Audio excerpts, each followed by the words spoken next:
तो चलिए स्टार्ट करते हैं हम आज का टॉपिक। हमारा आज का टॉपिक है physical properties of alkyl halide. मतलब अल्काइल हैलाइड की हम फिजिकल प्रॉपर्टीज जो है वो पढ़ने जा रहे हैं। तो बेसिकली क्या होता है यहाँ पर, physical properties of alkyl halide are different from alkane. मतलब अल्केन के कंपैरिजन में जो अल्काइल हैलाइड की जो फिजिकल प्रॉपर्टीज होती है वो क्या होती है बेटा, बिल्कुल डिफरेंट होती है।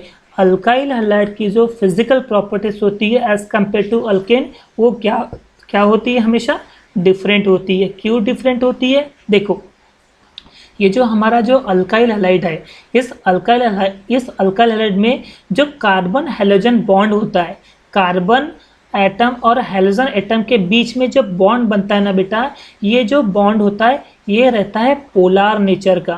कैसा, पोलार नेचर का।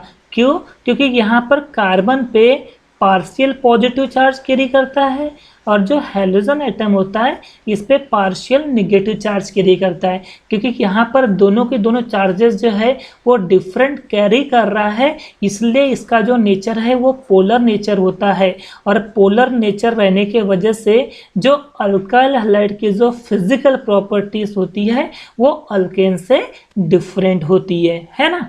फिर नेक्स्ट दिया हुआ है, the boiling point of alkyl halide is determined by the polarity of the carbon halogen bond as well as size of halogen atom. अगर हम बात करें अल्काइल हैलाइड के बॉइलिंग पॉइंट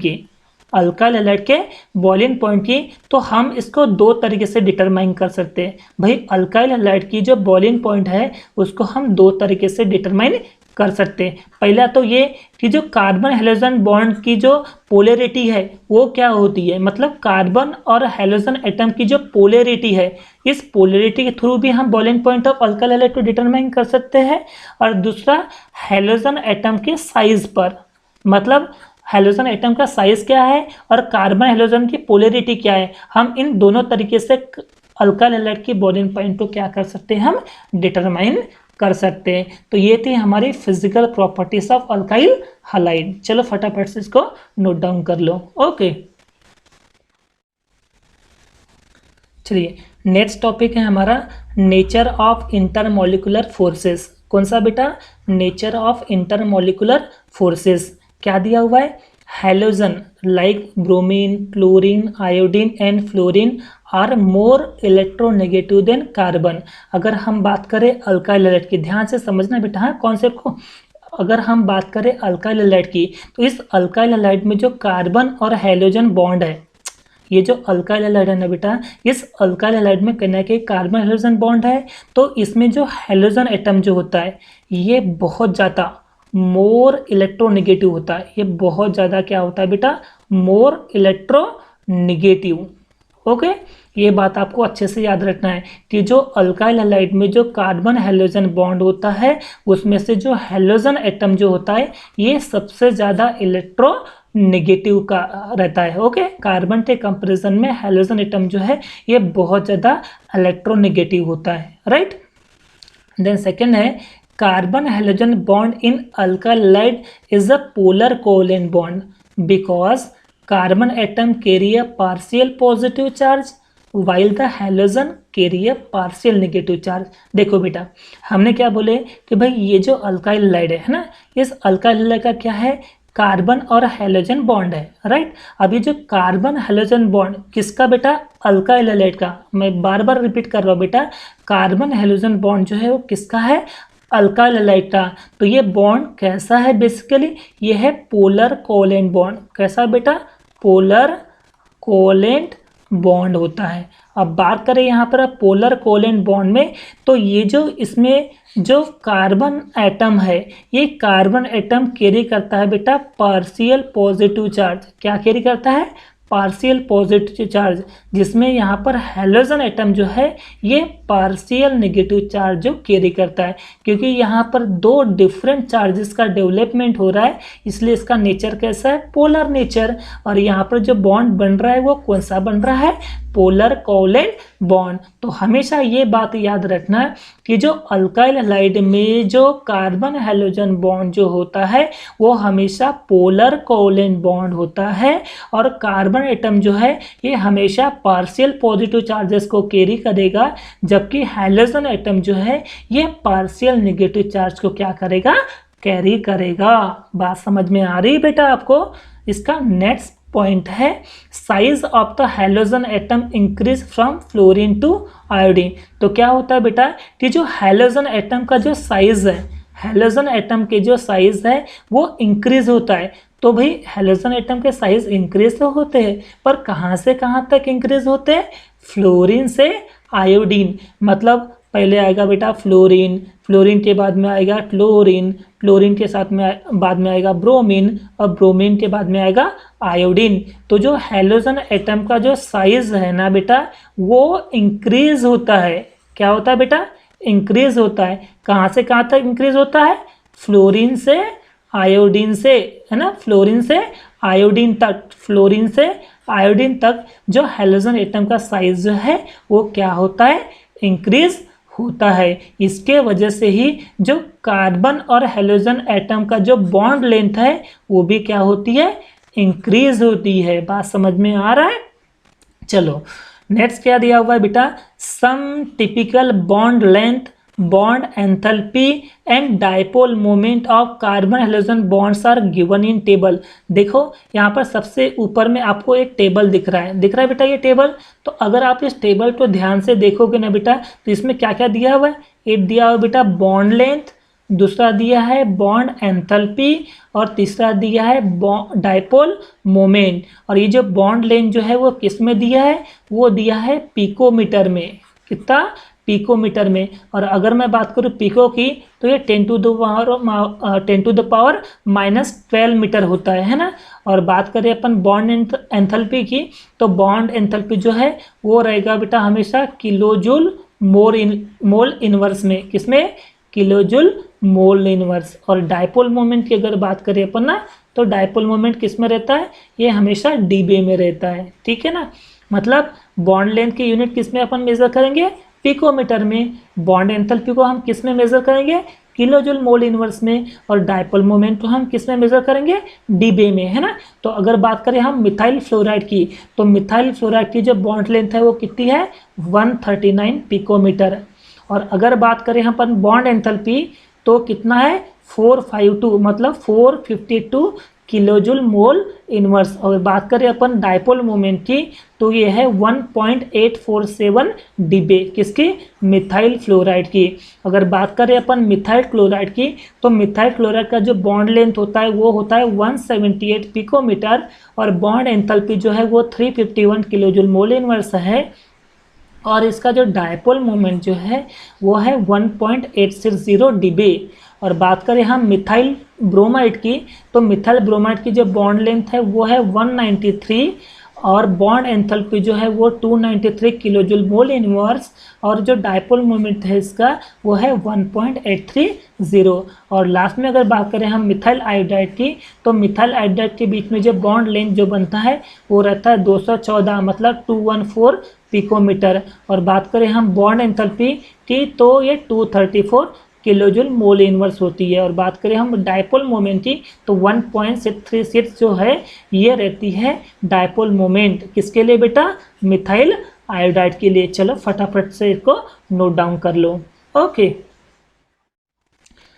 तो चलिए स्टार्ट करते हैं अपन नेक्स्ट टॉपिक।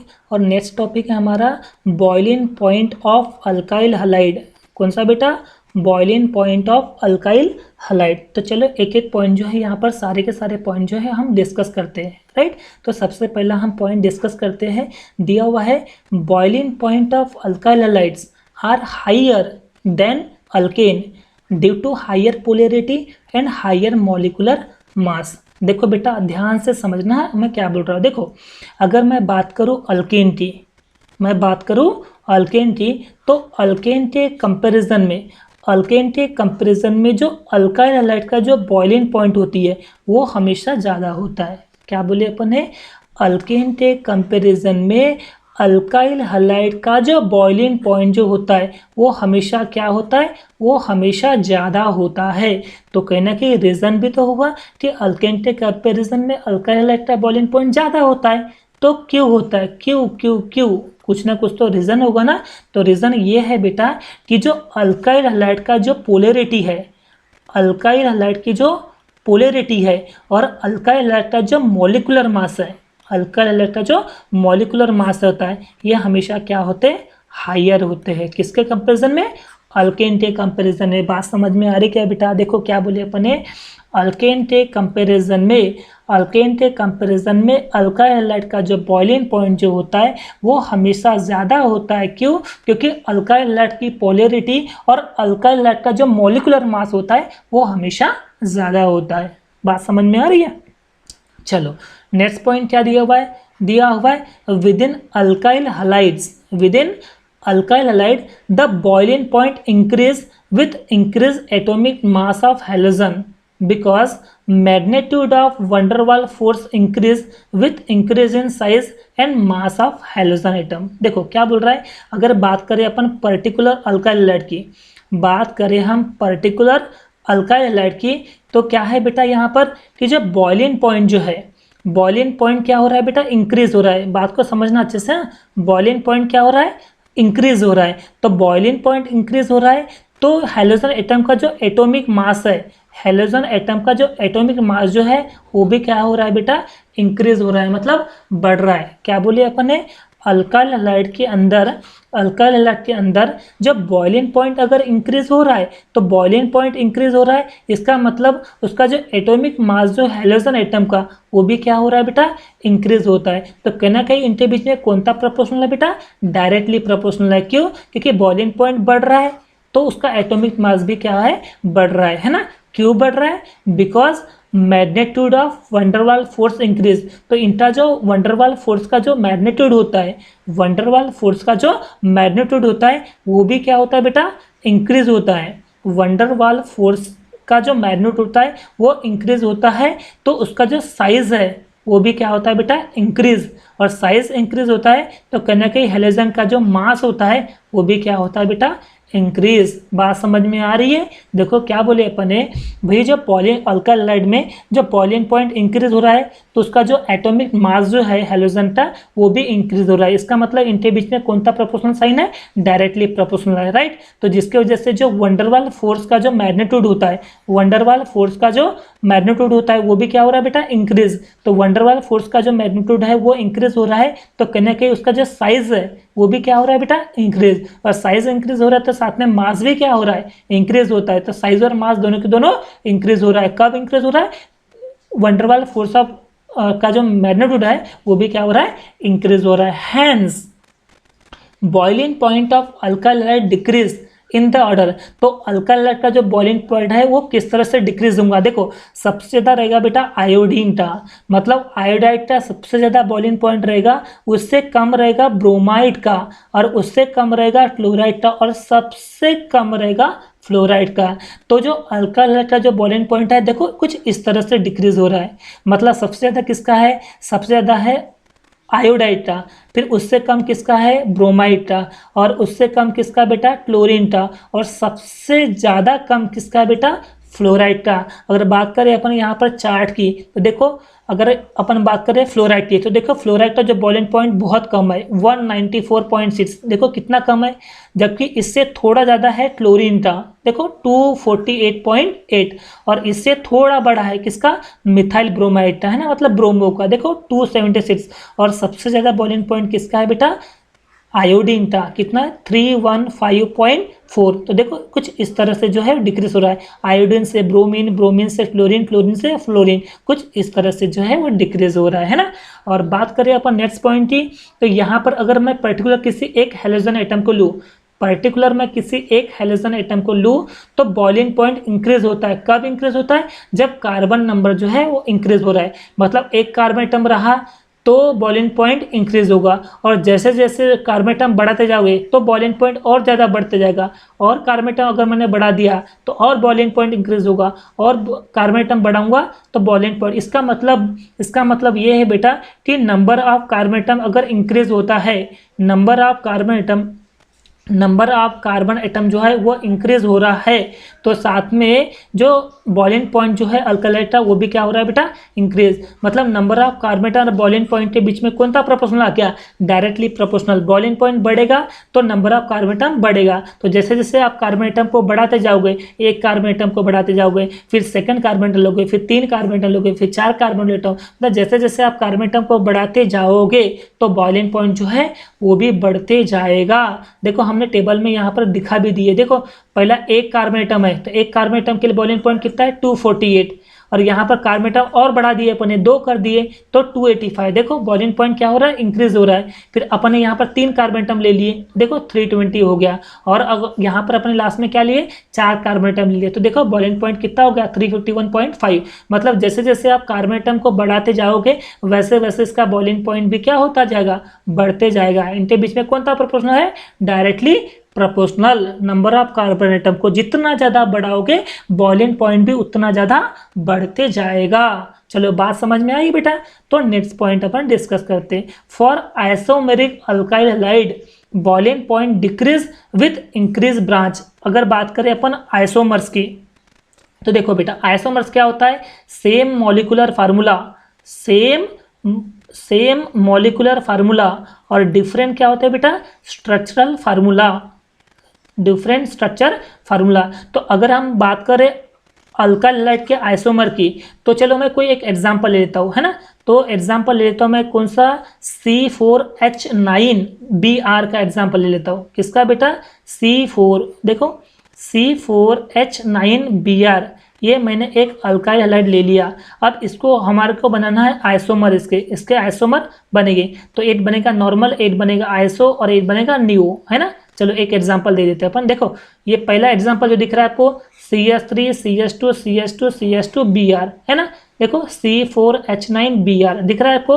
अगर बात करें अपन आइसो की, देखो यहाँ पर भी कार्बन एटम 4, हाइड्रोजन एटम 9 और 8 Br है। देखो ये है आइसो। और इसकी बात करें तो ये है नियो, मतलब ये प्राइमरी, ये सेकेंडरी और ये टर्शरी। तो जैसे जैसे ब्रांचेस आप बढ़ाते जा रहे हो, जैसे जैसे ब्रांचेस आप बढ़ाते जा रहे हो वैसे वैसे बॉइलिंग पॉइंट क्या हो रहा है, डिक्रीज होते जा रहा है। देखो देखो अभी ये नॉर्मल है ना बेटा, देखो प्राइमरी है ना, तो देखो 375 हुआ है। और आपने और ब्रांचेस बढ़ा दिए, देखो 8 ब्रांच बढ़ा दिए तो ये 364 हो गया। और आपने ज़्यादा ब्रांच बढ़ा दिए तो 346 हो गया। मतलब जैसे जैसे आप बढ़ाते जाओगे, जैसे जैसे आप ब्रांचेस को बढ़ाते जाओगे वैसे वैसे आपका बॉइलिंग पॉइंट क्या होते जाएगा, कम होते जाएगा। मतलब मैं यहाँ पर बोलूँ तो ब्रांच जो है वो इन्वर्सली प्रोपोर्शनल होता है किसके बेटा, बॉइलिंग पॉइंट है। मतलब बॉइलिंग पॉइंट बढ़ेगा तो ब्रांचेस आपको कम करना पड़ेगा, और ब्रांचेस को अगर आप बढ़ाओगे तो बॉइलिंग पॉइंट जो है वो ऑटोमेटिकली कम होते जाएगा। नेक्स्ट टॉपिक है हमारा बेटा सॉल्युबिलिटी। कौन था, सॉल्युबिलिटी ऑफ किसका बेटा, अल्काइल हैलाइड की, है ना। सॉल्युबिलिटी ऑफ अल्काइल हैलाइड या फिर अराइल हैलाइड। ओके चलो अपन इस पॉइंट को सारे डिस्कस कर लेते हैं। दिया हुआ है first point, alkyl halides are insoluble in water but soluble in organic solvent. देखो बेटा अगर मैं ये बीकर ले लूँ, इस बीकर में क्या डाल दूँ, मैं वाटर ले लूँ, ठीक है, वाटर ले लेता हूँ। और एक मैंने बीकर सेम टू सेम ऐसा ले लिया, लेकिन इसमें इस बार मैंने क्या रख दिया, ऑर्गेनिक सॉल्वेंट। पहले बीकर में मैंने क्या रख दिया, पहले बीकर में मैंने रख दिया बेटा वाटर को, किसको, वाटर को, है ना। और दूसरे बीकर में मैंने किसको रख दिया, ऑर्गेनिक सॉल्वेंट। कौन सा, ऑर्गेनिक सॉल्वेंट। जैसे क्या क्या ले सकता हूँ मैं यहाँ पर, टोलेन ले सकता हूँ, बेंजेन ले सकता हूँ, है ना, क्लोरोफॉर्म ले सकता हूँ, है ना, इथेनॉल ले सकता हूँ, राइट। तो इस तरह के जो ऑर्गेनिक सॉल्वेंट है मैं यहाँ पर ले रहा हूँ। तो अगर इस वाटर में अल्काइल हैलाइड को अगर मैं डिजोल्व कर दूँ तो अल्काइल हैलाइड जो है ये पानी में इनसॉल्युबल होता है।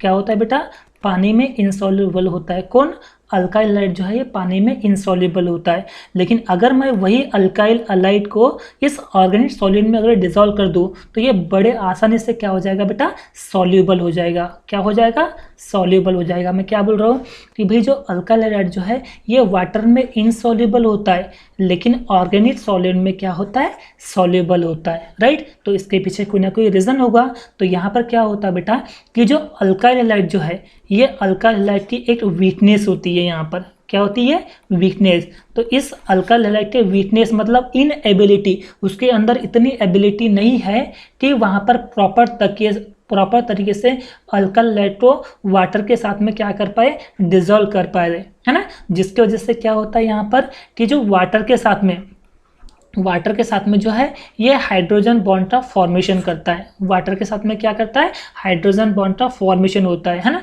और वहाँ पर एक वीकनेस रहती है इसकी, और ये वीकनेस के वजह से अल्काइल हैलाइड जो है ये वाटर में इनसॉल्युबल होता है, बट ऑर्गेनिक सॉल्यूट में है वो क्या हो जाता है, सॉल्युबल हो जाता है। बात समझ में आ रही है। It is due to inability of alkyl halide to form hydrogen bond with water. तो वाटर के साथ में क्या फॉर्म करता है, वो हाइड्रोजन बॉन्ड का फॉर्मेशन होता है। ठीक उसी तरह से aryl halide are also insoluble in water but soluble in organic solvent. अगर इस अल्काइल हैलाइड के अलावा अगर मैं इस अराइल हैलाइड को, किसको, अराइल हैलाइड मतलब एरोमेटिक, कोई एक एरोमेटिक रिंग रहेंगी उस पर कोई हाइड्रोजन एटम जो है वो अटैच करेगा, तो इसे अपन कहते हैं अराइल हैलाइड। ओके, इस अराइल हैलाइड को अगर मैं वाटर में डिजोल्व करूँ तो ये बड़े आसानी से सॉल्युबल नहीं होगा, मतलब वो कुल मिला के इनसॉल्युबल होता है। ठीक अल्काइल हैलाइड के समान ही अराइल हैलाइड जो है ये पानी में घुलनशील नहीं होता है, ये पानी में इनसॉल्युबल होता है। लेकिन उसको अगर आप ऑर्गेनिक सॉल्वेंट में डिजोल्व करोगे, अराइल हैलाइड को आप ऑर्गेनिक सॉल्वेंट में सॉल्युबल करोगे तो वो आसानी से सॉल्युबल हो जाएगा। बात समझ में आ रही है क्या? ठीक है ना।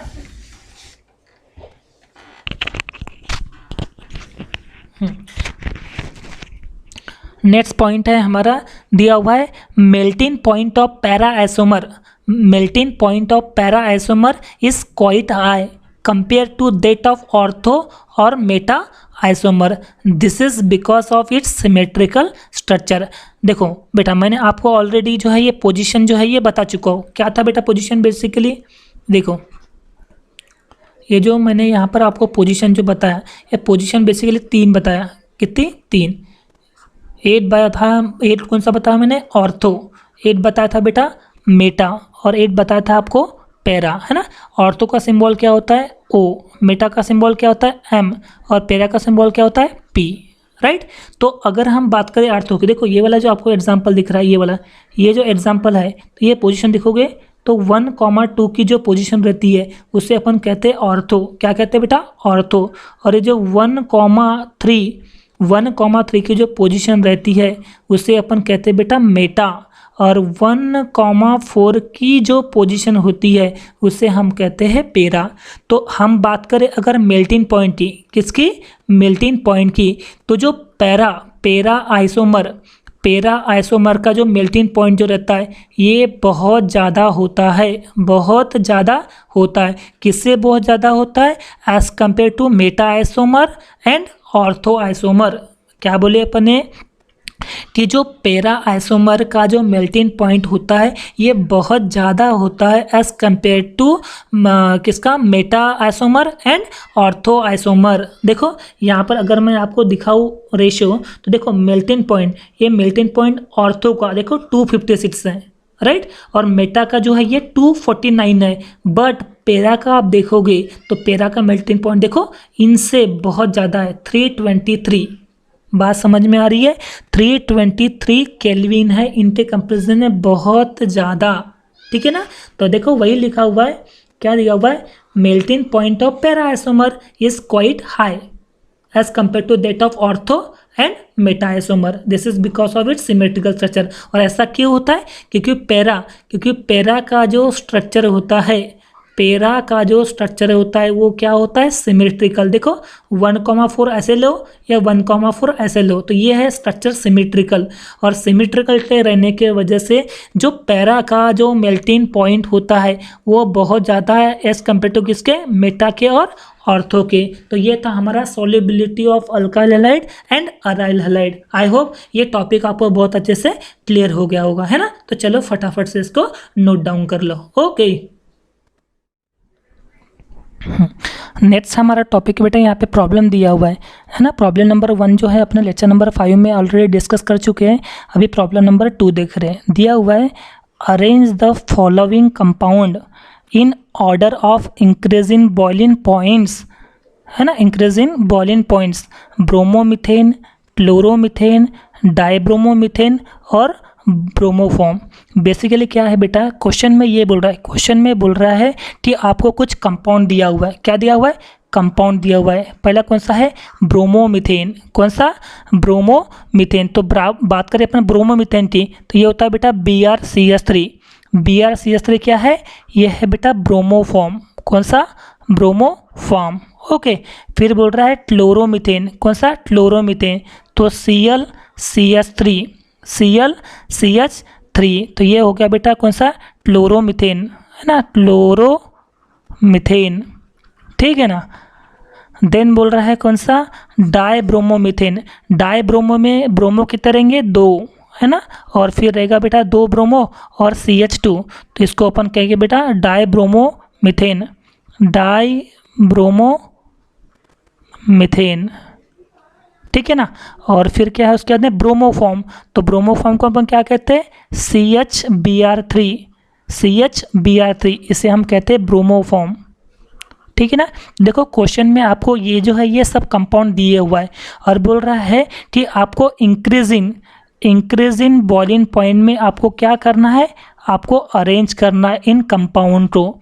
ये जो आपको कंपाउंड दिया हुआ है, आपको इंक्रीज इन बॉइलिंग पॉइंट में क्या करना है? आपको अरेंज करना है ना। तो चलिए इसका अपन सॉल्यूशन जो है वो पढ़ लेते हैं। ठीक है, चलिए क्या दिया हुआ है?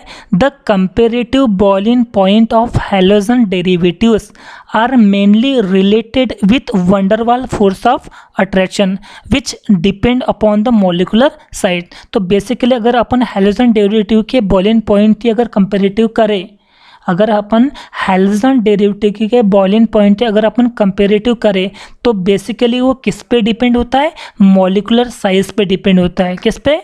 मॉलिकुलर साइज पे डिपेंड होता है ना।